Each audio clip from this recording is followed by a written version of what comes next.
मंडळी, माणसाच्या आयुष्यात इच्छा आकांक्षा ह्या काय कमी होत नाहीत, या वाढतच चाललेल्या असतात. जेव्हा असे काही अनैतिक संबंध जुळतात, अनैतिक संबंध जुळताना फक्त अपेक्षा असते की समोरच्या व्यक्तीकडून 4 प्रेमाच्या गोष्टी ऐकायला मिळाव्या, त्याच्याकडून आपल्याला प्रेम मिळावं आणि जे काही शारीरिक वासना असतात याची तृप्ती व्हावी. पण जसं जसं हे अनैतिक संबंध पुढे जात असते तशा तशा या अनैतिक संबंधामध्ये सुद्धा पुढच्या व्यक्तीकडून आशा अपेक्षा वाढत चाललेल्या असतात. मग ज्यामध्ये लग्न असो किंवा दोघांनी सोबत मिळून राहायचं असो किंवा मग नंतर पैशाच्या आशा अपेक्षा ह्या वाढत चाललेल्या असतात. आणि समोरचा व्यक्ती जेव्हा या व्यक्तीच्या इच्छा आकांक्षा पूर्ण करू शकत नाही तेव्हा असे काही वादविवाद होत असतात. आणि या वादविवादामध्ये मग कधी कोणाचा जीव जाईल याचं काही सांगता येत नाही. आजची घटना अशाच एकाच कुटुंबातील एकाच छताखाली राहणाऱ्या दीर आणि वहिनीची आहे. या दीर आणि वहिनीमध्ये एवढं काही गुप्तपणे हे प्रेमसंबंध मागील 3 वर्षापासून चालत आलेले होते.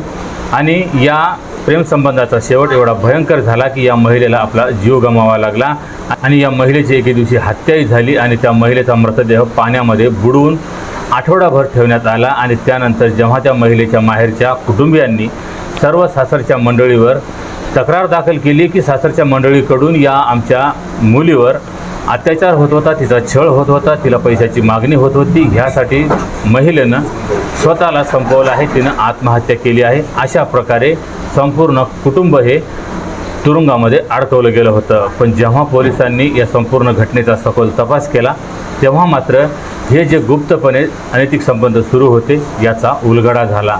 काय आहे हा संपूर्ण प्रकार हेच आपण या व्हिडिओमध्ये सविस्तर पद्धतीने जाणून घेऊया. त्यासाठी हा व्हिडिओ शेवटपर्यंत नक्की बघा. रामराम मंडळी, स्वागत आहे तुम्हा सर्वांचं पुन्हा एकदा आपल्या मराठी यूट्यूब चॅनलमध्ये. घटना आहे आपल्याच महाराष्ट्र राज्याचा एक जिल्हा आहे बुलढाणा आणि बुलढाणा जिल्ह्याचं एक तालुका आहे चिखली आणि चिखली तालुका अंतर्गत एक पोलीस स्टेशन आहे आमडापूर. या आमडापूर पोलीस स्टेशन अंतर्गत एक गाव आहे खुर्द नायगाव आणि या नायगाव गावामध्ये एक कुटुंब राहत होतं. ज्या कुटुंबामध्ये श्यामराव गायकवाड आणि यांची 2 मुलं, एकाचं नाव किशोर, एकाचं नाव मधुकर, हे दोन्ही मुलं होते. जो मोठा किशोर होता याचं मागील काही वर्षापूर्वी ज्या गावापासून काही अंतरावर एक गाव आहे नांद्रा धांडे या गावची एक मुलगी पसंत केली आणि त्या मुलीसोबत जिचं नाव आशा होतं, या आशासोबत या किशोरचं लग्न लावून देण्यात आलं. जेव्हा ही आशा पत्नी बनून किशोरच्या घरी येऊन राहत होती, दोघांचं वैवाहिक आयुष्य हे सुखात चाललेलं होतं, गुणागोविंदानं चाललेलं होतं. जी ही महिला होती ही शेतातही कामं करायची आणि संपूर्ण घरची जबाबदारी ही चांगल्यारीत्या पार पाडत असायची. सासू-सासऱ्यांची सेवा करणं, दीर आणि आपल्या नवऱ्याची सोय करणं आणि सर्व काही कुटुंबाची जबाबदारी ही महिला पार पाडत होती, तर शेतातही काम करत होती. अशा प्रकारेची 29 जून 2025च्या दिवशी शेतामध्ये जे काही सोयाबीन पेरलं गेलेलं होतं ते जी उगवण शक्ती झाली की नाही, जर कुठं ते उगवलं नसेल तर त्या ठिकाणी काही सोयाबीन टोबायचे आहे. ह्यासाठी ही जी महिला होती, ही महिला आणि तिचा नवराही शेताकडेच गेलेला होता, पण तो आपल्या काही बकऱ्या, शेळ्या, मेंढ्या चारण्यासाठी तिकडे गेलेला होता. सोबत ही महिला आपल्या दिराला घेते आणि शेतामध्ये निघून जाते. शेतामध्ये गेले सकाळपासून हे दुपारपर्यंत 1 वाजेपर्यंत या महिलेनं जिथं जिथं सोयाबीन लावायचं काम पडलेलं होतं त्या ठिकाणी सोयाबीन लागवड केली. आणि त्यानंतर जो तिचा नवरा होता हा शेताच्या दुसऱ्या कडेवर होता, तो आपल्या शेळ्या चारत होता. आणि तिथंच नवरा असताना या महिलेनं दुरूनच हाताने हातवारे केले, त्याला इशारा केला की मी आता घराकडे जात आहे. अशा प्रकारे आशाने नवरा किशोरला सांगितलं आणि किशोरने हातानेच तिला जाण्यास सांगितलं. आणि त्यानंतर ही महिला जशी शेताकडून घरी गेली, शेतातून तर ही घरी गेली पण ही घरी पोचली नाही. जसा आता किशोर जो होता हा आपल्या शेळ्या घेऊन संध्याकाळी घरी गेला, घरी पाहतो तर त्याची पत्नी कुठे दिसत नव्हती. आणि ती दिसत नसल्यामुळं आईवडिलांना विचारलं. आईवडीलही म्हणत होते की ते तुझ्यासोबत शेतामध्ये आहे काय, की असं आम्हाला वाटलं, पण ती अजून काही घरी आलेली नाही. त्यानंतर मग ह्या नवऱ्याने जो तिचा दीर होता मधुकर, जी सासरा होता श्यामराव गायकवाड, हे सर्व काही अजून काही नातेवाईक हे सर्व काही या महिलेला शोधत होते, इतर काही रानावनामध्ये शोधत होते, पण त्या महिलेच्या कुठेही थांग पत्ता लागत नव्हता. रात्र उलटून गेली तरी ती काही महिला आलीच नाही. पण दुसऱ्या दिवशी जो हिचा नवरा होता किशोर हा पोलीस स्टेशनला धाव घेतो आणि पोलिसांमध्ये जाऊन एक तक्रार दाखल करतो की याची पत्नी बेपत्ता झालेली आहे. ती शेतातून तर घरी निघालेली होती पण शेतातून कुठेतरी बेपत्ता झालेली आहे. तिच्यासोबत काय घडलं आहे हे आम्हाला माहीत नाही, तुम्ही तिचा शोध लावून द्यावा. अशा प्रकारे यांनी विनंती केली. पोलिसांनी अर्ज दाखल करून घेतला, तक्रार दाखल करून घेतली आणि त्यानंतर पोलिसांनी तपास कार्य सुरू केलं. पण पोलिसांनाही काही सुगावा हाती लागत नव्हता, काही धागादोरा हाती लागत नव्हता. असंच काही बघता बघता एक आठवडा निघून गेला आणि 7 जुलै 2025च्या दिवशी यांच्याच काही शेतापासून अंतरावर एक पेन टाकळी असं धरण आहे. या पेनटाकळी धरणामध्ये या धरणाजवळून काही लोक जात होते. जात असतानाच या पाण्यावर एका महिलेचा मृतदेह तरंगताना दिसला. त्या वाटसरूंनी हा मृतदेह पाहिला आणि याची सूचना गावातील पोलीस पाटील, सरपंच यांना दिली आणि लगेच याची माहिती पोलिसांनाही देण्यात आली. पोलिसांचं पथकही घटनास्थळी दाखल झालं. डॉग स्क्वॉड आला, फॉरेस्टिक टीम आली. सर्वांनी येऊन मृतदेहाचा पंचनामा केला. जागीच पोस्टमॉर्टमही करण्यात आला, कारण जो मृतदेह होता हा खूपच आता कुजलेल्या अवस्थेत होता आणि मृतदेहाची ओळख पटली की हा जो मृतदेह आहे हा आशाताई किशोर गायकवाड याच महिलेचा आहे, जी मागील आठवड्यामध्ये बेपत्ता झालेली होती. तिच्या कुटुंबियांना जेव्हा हे कळालं त्यावेळेस त्यांच्याही पायाखालची जमीन सरकली. त्यांच्यावर हे दुःखाचा डोंगर कोसळला. याची सूचना मग तिच्या माहेरच्या मंडळींना देण्यात आली आणि ज्यावेळेस तिचा भाऊ नितीन हा त्याच ठिकाणी आला त्यावेळेस त्यानं पोलिसांमध्ये तक्रार दाखल केली की जी माझी बहीण आहे, या माझ्या बहिणीनं आत्महत्या केलेली आहे आणि हिचं आत्महत्या करण्यास भाग पाडणारे इथे सासू सासरे आहेत. या आमच्या बहिणीचा नवरा आहे किशोर आणि तिचा दीर आहे. अशा प्रकारे या चौघांवरही या महिलेच्या भावाने पोलिसांमध्ये तक्रार दाखल केली की यांच्या जाचाला कंटाळून, यांच्या वारंवार पैशाच्या मागणीला कंटाळून हे घर बांधण्यासाठी माझ्या बहिणीला सतत 30,000 रुपये मागत होते. तू तुझ्या भावाच्या घरून, वडिलाच्या घरून घेऊन ये, अशा प्रकारे हे माझ्या बहिणीला तगादा लावत होते आणि तिचा मानसिक व शारीरिक छळ करत होते. ह्यासाठी माझ्या बहिणीने या त्रासाला कंटाळून आत्महत्या केली आहे. अशा प्रकारे भावाने हे पोलिसांमध्ये तक्रार दाखल केली. आता तक्रार तर पोलिसांनी नोंदवून घेतलेलीच होती आणि त्यानंतर मग आता राहिला होता पोस्टमॉर्टमचा रिपोर्ट की खरंच या महिलेची बुडून हत्या झाली होती की या महिलेला कोणी मारून तिला या पाण्यामध्ये फेकलेलं होतं. आता हे पोलीस समोर तपास करत होते आणि जसं की महिलेच्या भावाने या सासरच्या मंडळीवर तक्रार दाखल केली होती त्याच प्रकारे पोलिसांनीही सर्व काही कुटुंबीय जे होतं, सासू सासरे, नवरा, दीर या सर्वांनाच पोलिसांनी अटक केली. त्यांना पोलीस स्टेशनला नेण्यात आलं आणि त्यानंतर मग आता पोलीस खरोखरच तुम्ही या महिलेला अशा प्रकारे छळ केलेला आहे का, त्या महिलेला तुम्ही अशा प्रकारे आत्महत्या करण्यास प्रवृत्त केलं आहे का, अशा प्रकारे चौकशी होत होती. ज्यामध्ये जो या महिलेचा दीर होता, या दीरासोबतही पोलीस सक्तीने विचारपूस करत होते. त्यावेळेस दीरानं सांगितलं की साहेब, जे काही या आमच्या वहिनीच्या भावाने आरोप लावलेले आहेत हे आरोप साफ खोटे आहेत. या संपूर्ण घटनेमागं माझ्या आईवडिलांचा किंवा भावाचा कसलाही दोष नाही. दोषी जर असेल तर तो मी आहे आणि मीच ही हत्या केलेली आहे. माझ्या वहिनीने बुडून आत्महत्या केलेली नाही, तर मी तिची गळा आवळून हत्या केलेली आहे. दोरीने तिचा गळा आवळला आणि त्यानंतर तिचा मृतदेह या पाण्यामध्ये टाकलेला होता आणि त्यानंतर तिच्या मृतदेहावर दगडही टाकलेला होता आणि तिच्यासोबत जे काही साहित्य होतं, जसं की टिफिनचा डबा होता, एक इळा होता, अशा प्रकारे काही शेतात लागणारे काही अवजारं होते, ते सर्व काही या महिलेचे मी सोबत घेतले आणि ते सुद्धा पाण्यामध्ये लपून त्याच्यावर दगड ठेवलेला होता.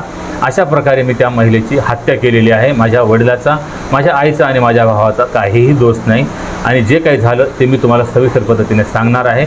अशा प्रकारे ते पोलिसांना बोलत होता.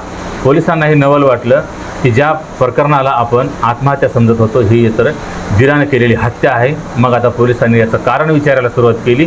त्यावेळेस जो मधुकर गायकवाड होता हा पोलिसांना सांगत होता की जी ही महिला आहे, जसं की लग्न करून माझ्या भावासोबत येऊन आमच्या घरामध्ये राहत होती.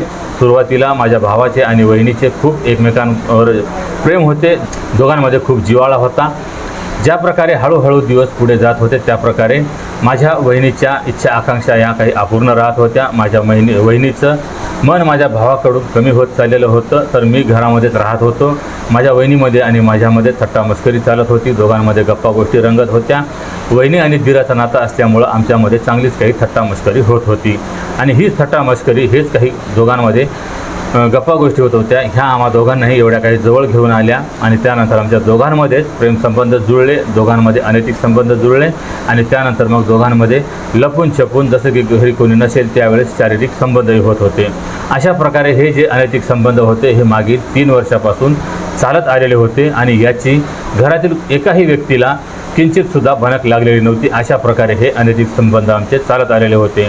एकाच कुटुंबात एकाच छताखाली राहत असल्यामुळं आमच्यावर कोणी संशयसुद्धा घेत नव्हतं. आणि ह्याच कारणामुळं हे आमचे अनैतिक संबंध इथपर्यंत चालत आलेले होते. आजही हे उघड होत नव्हते. एवढंच नाही, जसं जसं आमचे हे अनैतिक संबंध पुढे आलेले होते त्याच प्रकारे माझी जी वहिनी होती ही मला सतत तगादा लावत असायची की आपण दोघं आता लग्न करूया, आपण दोघं कुठंतरी निघून जाऊया. अशा प्रकारे ही वहिनी मला सतत तगादा लावत असायची, माझ्याशी ती हाटळ धरत असायची. मी एकाच कुटुंबातील आहे आणि जर आज आपण दोघं पळून गेलो तर माझ्या भावाची बदनामी होईल, माझ्या आईवडिलांची बदनामी होईल आणि आपल्या दोघांचीही बदनामी होईल.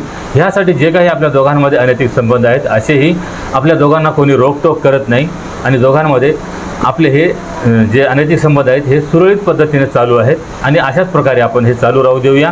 मी तुला कसल्याही गोष्टीची कमतरता भासू देणार नाही, मग ते कोणत्याही गोष्टीची असू दे.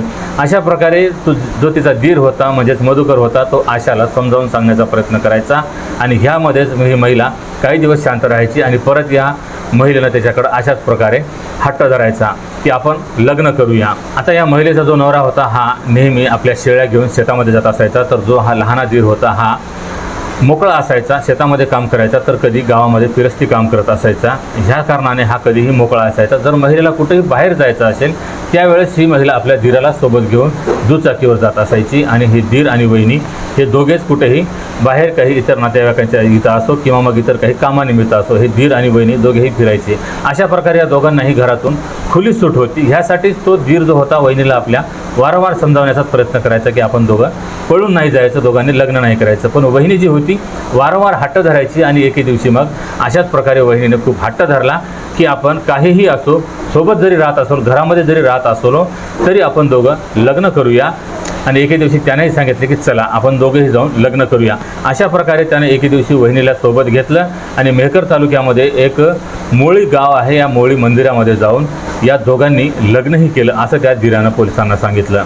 वहिनीचं जे अगोदर भावानं घातलेलं जे मंगळसूत्र होतं ते मंगळसूत्रही या महिलेनं आपल्या गळ्यातील काढून टाकलेलं होतं आणि दीराच्या नावानं, दीराच्या हातानं एक दुसरं नवीन मंगळसूत्र हिनं गळ्यामध्ये घालून घेतलेलं होतं. अशा प्रकारे यांनी मंदिरामध्ये जाऊन दीर आणि वहिनीने लग्नसुद्धा केलेलं होतं. आता लग्न झालेलं होतं पण हे या दोघांमध्ये झालेलं होतं आणि अशाच प्रकारे मग आता हे घरातल्या घरामध्ये दोघेही राहत होते. पण आता पुढं जे आणखी या महिलेची अपेक्षा होती ती आता होती पैशाची. आता ही सतत मग दीराला पैशाची मागणी करत असायची. मला छान साड्या हव्या आहेत, काही दागिने हवे आहेत, काही कामाचं निमित्त सांगायची आणि ही दीराला पैशाची मागणी करत असायची. दीर जे काही आपण कमावत होतो, जे काही तो कमावून आणत असायचा, जे काही त्याला रोजमजुरी मिळत असायची, जे काही तो व्यवसाय करत असायचा, त्याच्यातून जे काही त्याला मिळकत होत असायची ते आणून आपल्या वहिनीच्या हातामध्ये टाकत असायचा. पण ह्याच्याने सुद्धा ती महिला समाधानी नव्हती. ती वरच्यावर आपल्या दीराला पैशाची मागणी करत असायची. आता वहिनी त्याला दोघांमध्ये असताना म्हणायची की मी तुझी आता पत्नी आहे आणि पत्नीचा अधिकार आहे की नवऱ्याची जी काही कमाई आहे ती पत्नीजवळ असावी, माझ्या हातामध्ये असावी. अशा प्रकारे ती आता आपल्या दीराला दोघांमध्ये त्रास देत चाललेली होती. अशा प्रकारे त्याला पैशाचा हट्ट धरत चाललेली होती आणि जो आता दीर होता हा एका प्रकारे आता वैतागलेला होता की ही जी महिला आहे, बरेच दिवसापासून या महिलेनं डोकं वेडावून टाकलेलं होतं की आपण लग्न करूया. असा सुद्धा हट्ट काही दिवस त्या महिलेनं धरला आणि त्यानंतर त्यानं या महिलेचा तो हट्टसुद्धा पूर्ण केलेला होता. पण आता या महिलेनं आता हिच्याकडं पैशाचा तगादा लावलेला होता. आता जेव्हा महिला तोंड उघडायची त्यावेळेस त्याला पैसेच मागत असायची आणि आता हा त्रासलेला होता. यानं आता ठरवलं की या महिलेकडून आपल्याला काही सुटकारा मिळणार नाही आणि आपलं यापुढं दुसऱ्या मुलीसोबत काही लग्नही होणार नाही. ह्यासाठी आता या महिलेला आपणाला संपवावं लागेल, इलाच रस्त्यातून दूर करावं लागेल. तेव्हाच आपल्या मागची जी कटकट आहे ही आता संपेल. अशा प्रकारे यानं मनामध्ये हे ठरवून ठेवलेलं होतं आणि हा आता संधीची वाट पाहत होता. अशाच प्रकारे मग जून महिन्यामध्येच 29 तारखेच्या दिवशी हा वहिनीला सोबत घेऊन वहिनी आणि दीर हे दोघेही शेतामध्ये सोयाबीन लागवड करण्यासाठी गेलेले होते. जिथं सोयाबीन निघालेलं नसेल, उगवणशक्ती झालेली नसेल अशा ठिकाणी ते लावण्यासाठी गेलेले होते, म्हणजे चुका लावण्यासाठी गेलेले होते. आणि तिथं गेल्याच्यानंतर 1 वाजेपर्यंत दोघांनीही शेतामध्ये काम केलं. शेताच्याच भोवती जो तिचा नवरा होता किशोर हाही आपल्या शेळ्या चारतच होता आणि तो दूर असल्यामुळं या आशाने आपल्या नवऱ्याला हाताने इशारा केला की मी आता घराकडे जात आहे आणि नवऱ्याने हाताने इशारा केला की तू जा, मी शेळ्या चारत आहे, संध्याकाळी मी सुद्धा परत घरी येईन. आणि त्यानंतर मग जी महिला होती एकटीच आपल्यासोबत जे काही ना टिफिन आणलेलं होतं, सोबत काही जेवणाचा डबा आणलेला होता, जे काही याच्याजवळ पिशवी होती ते सर्व काही घेऊन ही महिला गावाकडे निघाली, घराकडे निघाली होती. आणि त्यानंतर मग जो हिचा दीर होता हा काही वेळ शेतामध्ये थांबला आणि त्यानंतर हा दुसरीकडे जाण्याचा बनाव करून हा फिरून दूरच्या मार्गाने, दूरच्या रस्त्याने हा परत या महिलेच्या रस्त्यावर आला. तिथं आल्याच्या नंतर या महिलेच्या तो हाताला धरतो आणि तिला एका या पेनटाकळी धरणाजवळ घेऊन जातो. तिथं घेऊन गेल्याच्या नंतर मग हे वहिनी आणि दोघेही दीर या दोघांमध्ये काही गोड गप्पा सुरू झाल्या, गप्पा गोष्टी सुरू झाल्या, दोघांमध्ये काही रोमॅन्सही झाला आणि दोघांमध्ये अशाच प्रकारे मग थट्टामस्करी झाली. आणि त्यानंतर मग धीराने एक दोरी काढली आणि तिच्या वहिनीच्या गळ्यात घातली. वहिनीच्या गळ्यात घालून तो आवळण्याचा प्रयत्न करत होता. वहिनी हसत होती त्याच्याकडं पाहून आणि हा दीर जो होता वहिनीला म्हणत होता, वहिनी आता गळा आवळू का, अशा प्रकारे तो वहिनीला विचारायचा आणि वहिनी त्याला हसत म्हणाली की आवळा मला टाका मारून, अशा प्रकारे ती दीराला म्हणाली. आणि त्याने लगेच मग ते दोरी जी होती, जे मस्करीमध्ये तिच्या गळ्यामध्ये अडकवलेली होती, ती त्यानं खरोखरच आवळायला सुरुवात केली आणि एवढी जोरात आवळली की त्या महिलेला जागीच संपवलं. अशाच या गळा आवळण्यामध्ये या महिलेचा मृत्यू झाला. आणि त्यानंतर जे काही या महिलेजवळ साहित्य होतं, तिच्या चपला असो, तिच्यासोबत जी पिशवी होती, जे काही इळा होता, अशा प्रकारचं त्यानं सर्व साहित्य एका पिशवीत भरलं आणि जी दोरी होती ही सुद्धा पिशवीत भरली आणि ती पाण्यामध्ये बुडवून त्याच्यावर एक दगड ठेवला. आणि त्यानंतर या महिलेचा मृतदेहही एका गोणीत भरला आणि तो मृतदेह त्या पाण्यामध्ये बुडवला आणि त्याच्यावरून एक दगड ठेवला, जेणेकरून हे मृतदेह वर येऊ नये आणि कोणाला याच्याबद्दल कळू नये. अशा प्रकारे धीराने या वहिनीची हत्या केली आणि त्यानंतर तो मग घरी निघून गेला. आणि जेव्हा घरी विचारपूस केली जात होती त्यावेळेस त्याने सांगितले की वहिनी तर माझ्या अगोदरच निघून आलेली होती, मलाही तिच्याबद्दल काहीच माहीत नाही. आणि याच्यावर कोणी संशयही घेऊ शकत नव्हतं की यानं काही अशा प्रकारचं त्या वहिनीसोबत कृत्य केलेलं असेल, कारण हे या दोघांचं जे अनैतिक संबंध होतं हे गुप्तपणे सुरू होतं. आणि जेव्हा या धीराने मधुकरने पोलिसांसमोर तोंड उघडलं तेव्हा सर्वांना कळालं की या धीर आणि वहिनीमध्ये अशा प्रकारे अनैतिक संबंध होते आणि ह्याच कारणाने याने या वहिनीची हत्या केलेली आहे. तर मंडळी, या महिलेचे जे काही सासू सासरे, नवरा, हे सर्व काही आरोपामध्ये अटक झालेले होते. पोलिसांनी यांची सुटका केलेली आहे. तर जो हा मुख्य आरोपी आहे धीर मधुकर गायकवाड, याला पोलिसांनी अटक केलेली आहे, त्याच्यावर गुन्हा नोंद केलेला आहे, त्याला तुरुंगात देखील पाठवलेला आहे.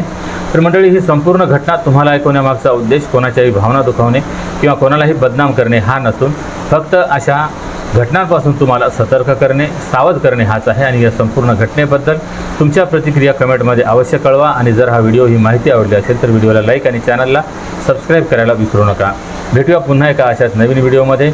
तेव्हा सतर्क राहा, सावध राहा, सुरक्षित राहा. जय हिंद, जय महाराष्ट्र.